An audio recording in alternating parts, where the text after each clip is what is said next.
నువ్వు అందరితో సమానమైన విషయాన్ని మర్చిపోతున్నాడు.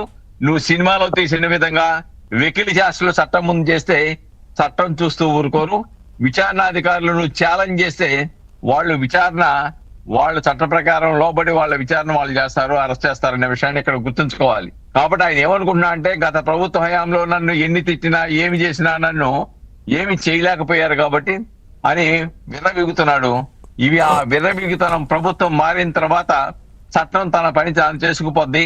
కొంతకాలం జాప్యం జరిగినా గానీ చట్టాల నుంచి తప్పించుకోవటం నీ వల్ల కాదు అని చెప్పేసి ఇప్పుడు విచారణ సంస్థలు నిగ్గు తేలుతున్న విషయాన్ని గుర్తించాలి ఆయన. కాబట్టి ఇలాంటి వికృత చేష్టలు చేసేసి, ఎందుకంటే ఆయన చట్టాలు సెక్షన్ల గురించి మాట్లాడుతున్నారు, మొత్తం చట్టం తెలియనట్లుగా ఎవరు కేసు నమోదు చేసిన పోలీసులకు ఏమీ తెలియదు అన్నట్టు చెప్తున్నారు.